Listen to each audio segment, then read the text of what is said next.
All right. Good afternoon, everyone. Welcome to It's Worth a Shot. Today, we are going to be talking about antimicrobial use, antimicrobial resistance, and the NHSN reporting. We're going to do a Q&A session. Let's go ahead and go to the next slide. So just as a reminder, this presentation may contain information from outside parties. This information provided does not necessarily constitute endorsement or recommendation by Mountain Pacific. And today we do have some outside presenters with us. Let's go ahead and go to the next slide. Just a few updates and reminders. April 27th is the National Drug Enforcement Take Back Day. We are attaching a link there so you guys can find a local drop-off center in your areas. We wanted to remind everybody that May is Hepatitis Awareness Month, and National Testing Day is May 19th. And we are going to have a presentation in the next couple of weeks on hepatitis. We'll have a guest speaker with us joining us. And then just a reminder, there is a Relias training on impact culture. And as we know, staff retention is challenging. So this is a good free presentation from Relias on impact culture. We'll have all of the links for those things in the slides. And then let's go to the next slide. And just as another reminder, tomorrow there's going to be a NHSN vaccine team office hours. So again, make sure you guys register in advance. And this is a replay from the previous ones. Again, it's just a reminder on the healthcare personnel safety influenza reporting. So make sure you guys tune into that. And that deadline is May 15th. So you want to make sure you guys are up to speed on that. So let's go ahead and go to the next slide. Just a couple of housekeeping things. As always, we appreciate you guys' feedback and your input on future webinars. So make sure you guys let us know what topics you would like to see. You guys can email your account managers or drop those ideas into the chat. And then we will also have an evaluation at the end. We appreciate you guys' feedback on that as well. So we have a quick polling question.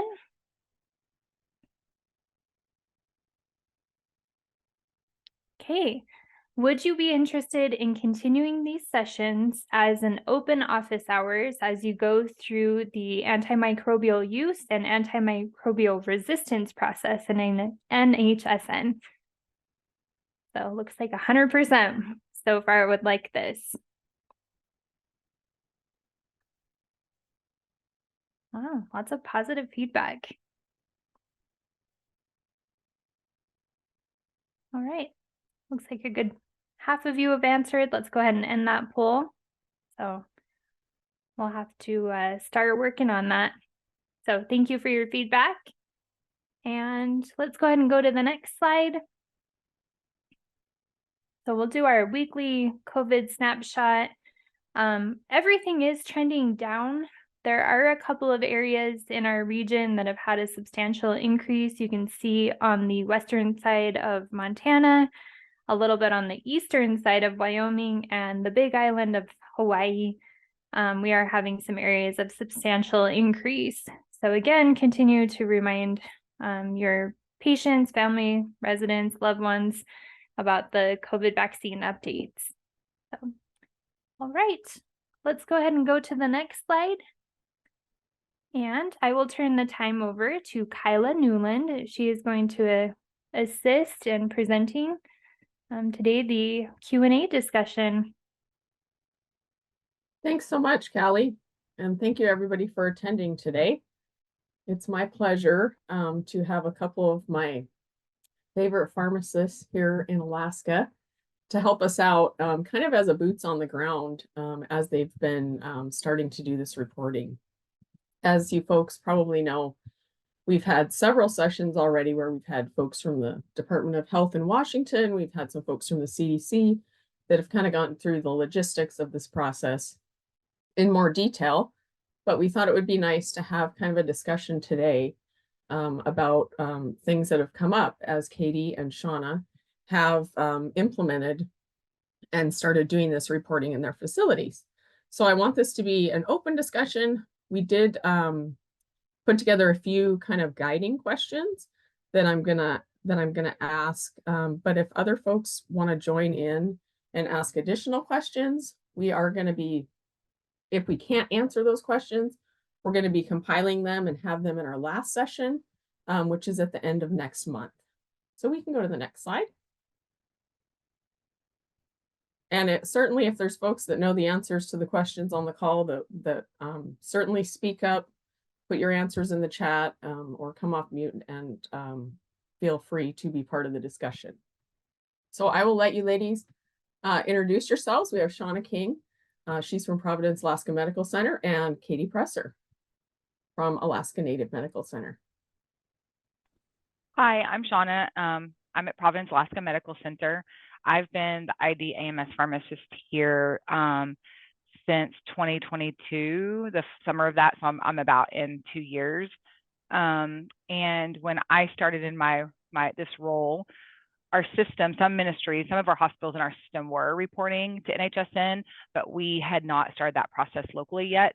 So one of my big roles over the last 2 years has been getting access to NHSN, working on how to get the reports taken care of so I could then submit them. So I've been submitting the AU data for about a year, and my system is just now, well, is working through the process now since it's going to be required this year, next year for the AR data. So we're in the process of getting everything submitted, getting our test file submitted so that we can start doing the AR part. So yeah, I guess Katie. Hello, my name is Katie. I am the ASP pharmacist at ANTHC, or Alaska Native Medical Center. I have a statewide component where I do work with 2 of our regional hospitals in Alaska. So that's where the statewide comes in. And I have been here for 7 years now, and we have been submitting data to NHSN since 2017. So 7 years now. So the long haul, but the new haul of learning all of the ins and outs with the CMS requirements on it.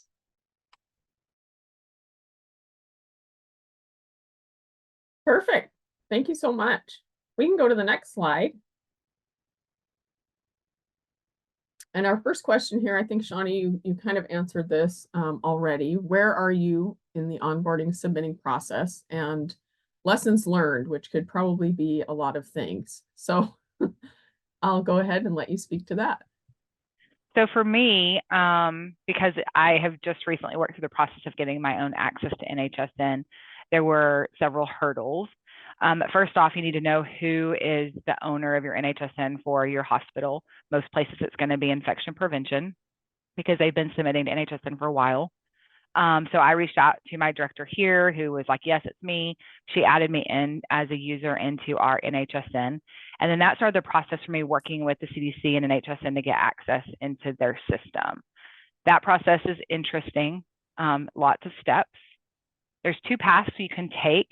You can either get access and have software downloaded to your computer. That would, for me here at Providence, that would require me working with IT, who is not even local anymore. They're all system. And then we get new computers every 3 years. So I would have to get it all downloaded every 3 years. So that process a little bit I was told was faster if you have a lot of support and can get that done easily through IT. I chose the other route so that I could have control, because I'm a control freak, where I, yes, had what is called a grid card mailed to me, and Katie held up hers.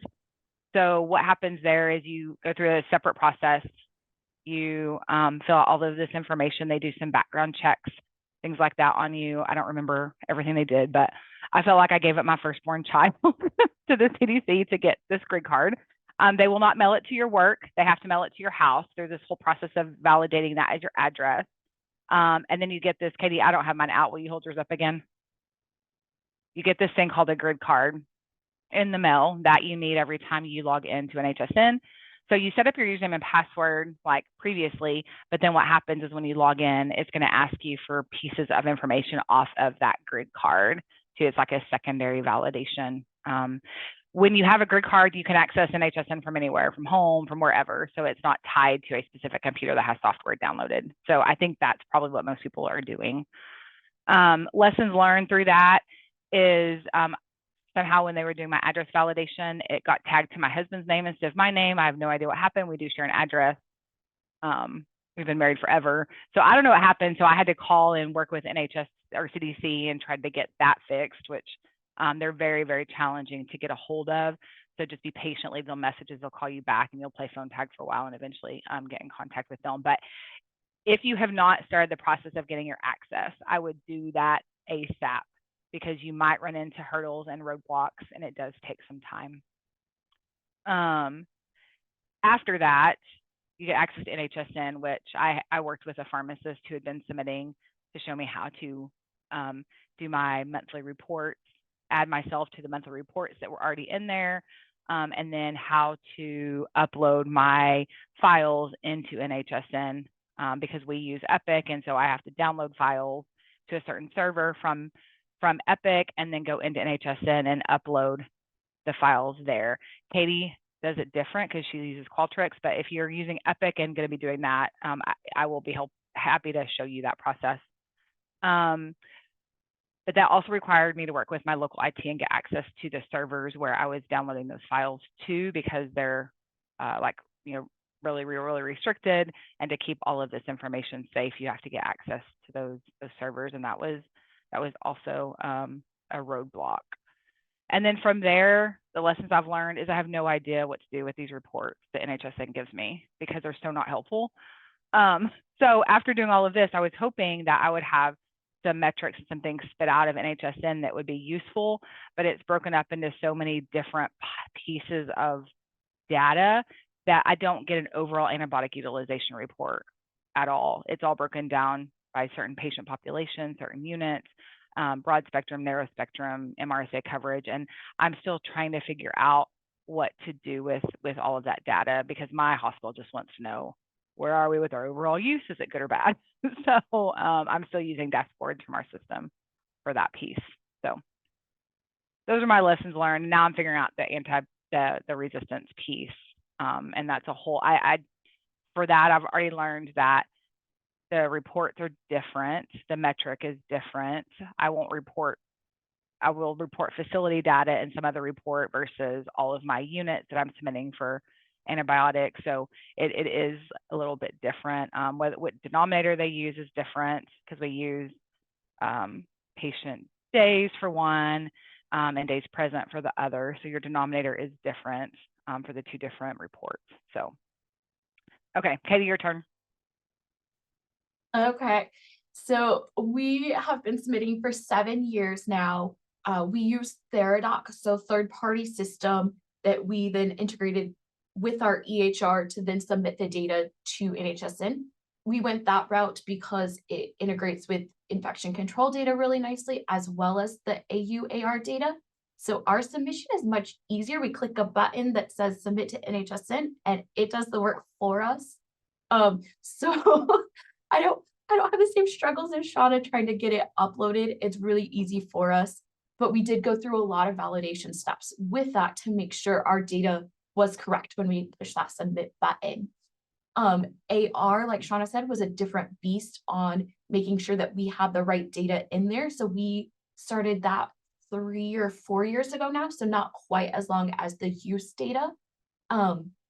It's a little bit harder to do that data just because of the way that our micro reports.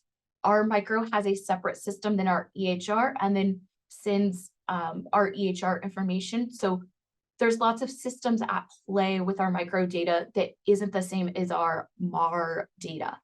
So you might run into that as well doing the validations of yours, that you might have another lab system on there. So you might have multiple validations to go through with that.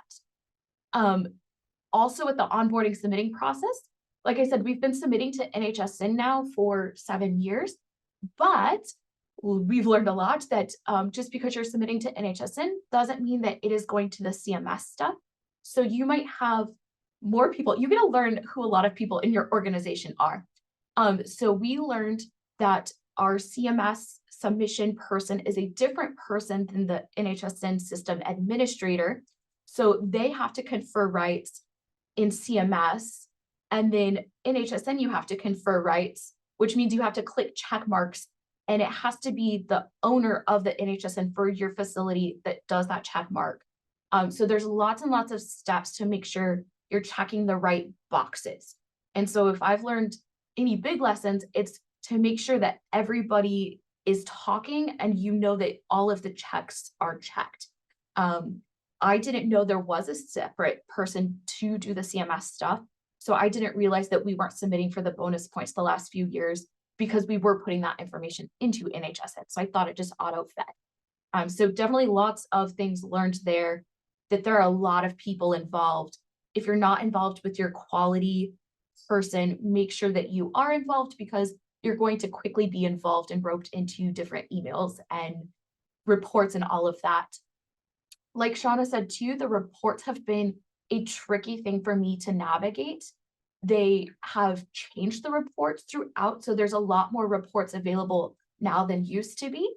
The units also changed. You can't have a comparison for every unit type.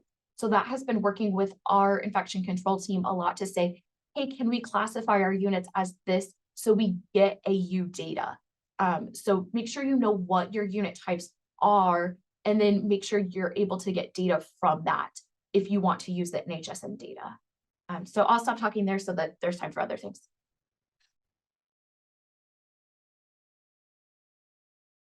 Well, thank you both. You've already provided a lot of good information, I think, and it's nice to hear, you know, your personal experience and your personal challenges. We can go to the next slide. And I think you may have answered some of these questions. I guess you did, Katie. And the fact that there has to be a designated person, which in both your cases is yourselves, right? But it could be someone else at your facility or at your hospital. So just keeping that in mind and making sure that we know who that person is and that they are able to be supported in doing that process. Yeah, across our system, we have a spreadsheet, and some places it's pharmacy. Most places, if they have an AMS pharmacist or ID pharmacist, it's us. The places that don't, so I've been working with our other 3 hospitals here in Alaska to help them out, because that we have one that doesn't even have a pharmacist. So at that location, it's going to be IP. And then at our other location, we have one IP, one pharmacist, it's going to be IP. And then the other 2 facilities will be pharmacists. So knowing that at baseline is where you need to start and decide who needs to start working through the process to get access, because it's not worth multiple people working to get access to NHSN. It's too complicated.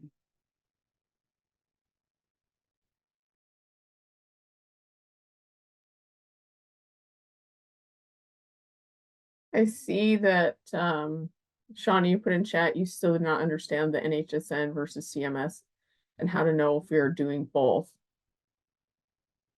Does anybody know the answer to that question? Yeah, so for our organization, it's 2 separate people. So NHSN, our infection control, is the owner of, or like the facilitator. And then CMS is a different person who is in our quality department. It can be different depending which setups you have. But whoever is the owner of promoting interoperability for your hospital or system is going to be the one who knows how to do the CMS stuff. So they have to then go into CMS and check a box saying, yes, import your NHSN into CMS. Yes, we are submitting this data. And then they will also be the ones to tell you what your months that you're submitting the data for are. So even though you're submitting data monthly into NHSN, only certain months count for the CMS measure. So they're going to be the ones that know what months those are. So I need to find out who is submitting the CMS and make sure they have checked the checkbox in CMS saying that, yes, we are reporting. So all of the process that I've already gone through to make sure my IP said that we're reporting at NHSN does not count for that. Is that correct? Correct, yes. So you have to do 2 separate. So NHSN, you have to check the box, and then CMS, you have to check the box. So you have to do the NHSN one first, and then you can do the CMS one after you do the NHSN one. So after that is done, then is there anything else I need to do on the CMS side, or will that person just take care of it? Yeah, so they'll take care of it. They might ask for a validation. So you get an email from NHSN every month, and then they'll do an annual one too. And it says, yes, you submitted the data. So our person has asked for that validation just so they have a separate record to say, yes, the data was submitted. Here's the months that it was submitted. So yes, multiple people involved. Okay. And as I understand it, the deadline for the CMS portion was the end of December of this, or I'm sorry, the end of February of this year. And so if you haven't done it, you have to wait, I think, until next year. But I'm not 100% positive on that. So I don't know if you have any insight on that, Katie.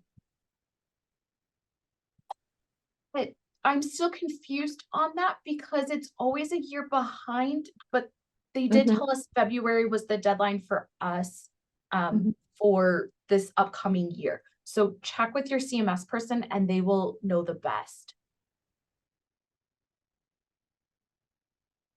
So I see that Anna has put some information in chat.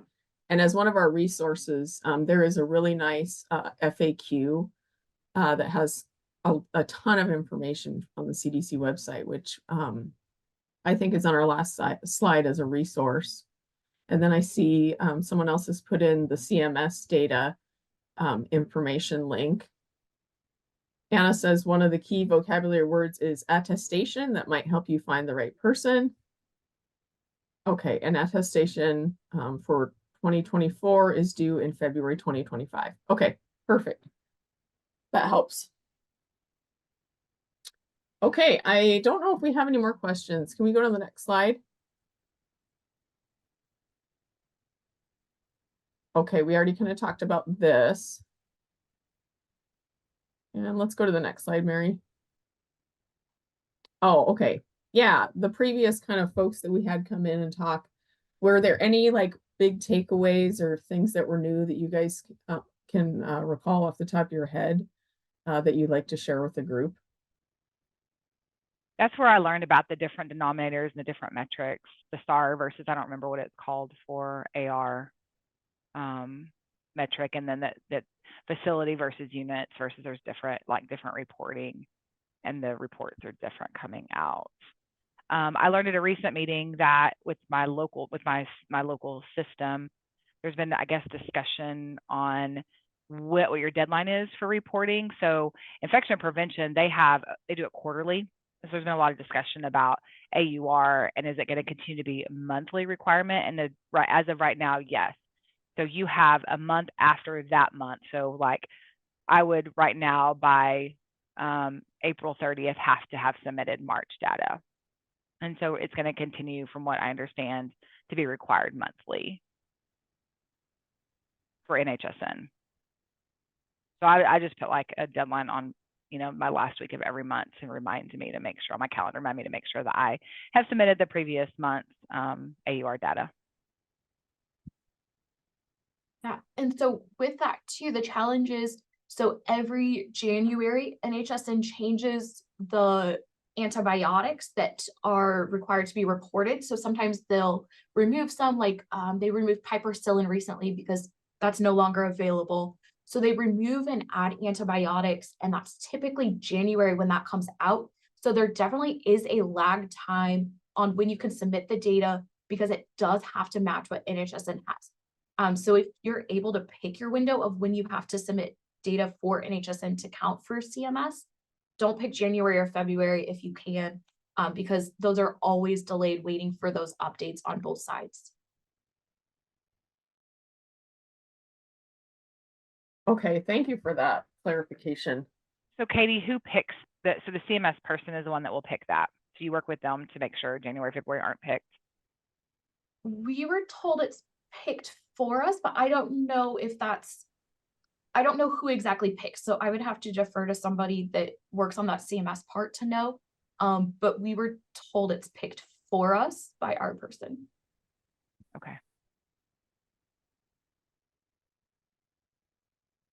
So I also see in the chat, Erica Baldry is saying that Tori Dahl is the NHSN epidemiologist for Montana.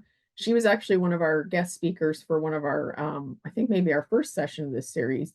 So her email is in chat, and I don't want to put you on the spot too much, Tori, but maybe in our last session you could be one of our kind of panelists too as well, because I know that you have a lot of good insights for us. And then somebody asked if anyone knows if they will start having long-term care submit to NHSN for AUR data. And Tori says no. Would that be that's not currently the plan, but I guess in your opinion, could that be something they would have to do in the future, Tori, or? So I'm not seeing it in the near future just because the AR module is actually in the patient safety component, which long-term care facilities do not have access to. So only our hospitals will have access to the AUR module. Okay. Thank you for that. I do want to jump in real fast though. The long-term care facility component, the annual facility survey, does touch on antibiotic use and resistance. So there are questions on that, and that's that annual survey. And I can drop the link in the chat for that. Yeah, thank you, Callie.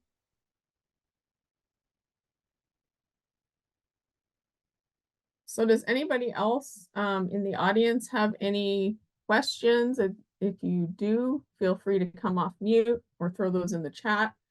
It looked like we did have, via our polling question, a lot of interest in kind of continuing like an open office hours format, and we'll do that separately from the IWAS series.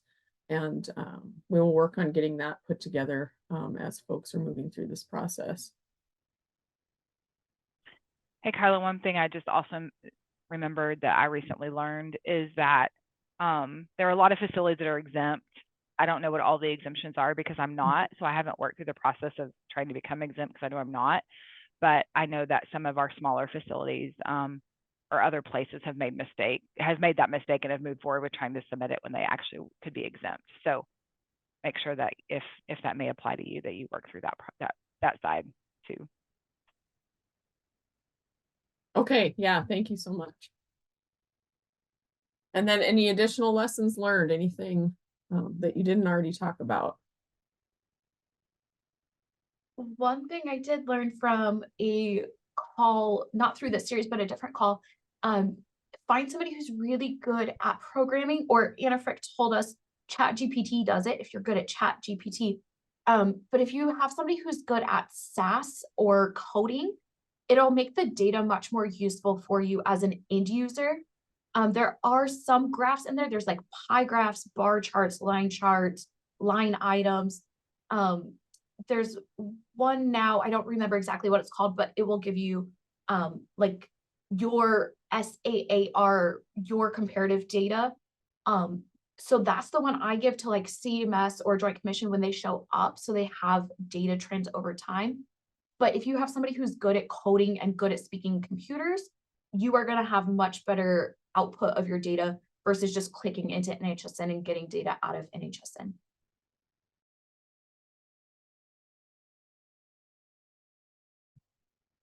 Okay, thank you, Katie, for that. Yeah, answer. and I just learned recently that my system informatics people are working on what Katie just talked about. And so there's a place where I'm going to be able to go within my Epic and actually pull some reports like from NHSN into Epic back into me. And so hopefully they are, like Katie said, and really good and going to make some more useful reports for me. And I just learned that like yesterday. So I see that Anna put in the chat, speaking for herself, as a friendly state epi staff, she'd be thrilled to help you make prettier graphs. Thank you for that. And Erica agrees. All right, well, we are to the top of the hour here. I would encourage you to fill out our evaluation, which is in chat. And a couple of the resources I mentioned, a guide fact sheet, and then these FAQs. There's a lot of information in there. So go ahead and check that out as a resource as well. And we thank you everyone for your participation today, for taking the time with us. And we will see you next week. Same time, same place.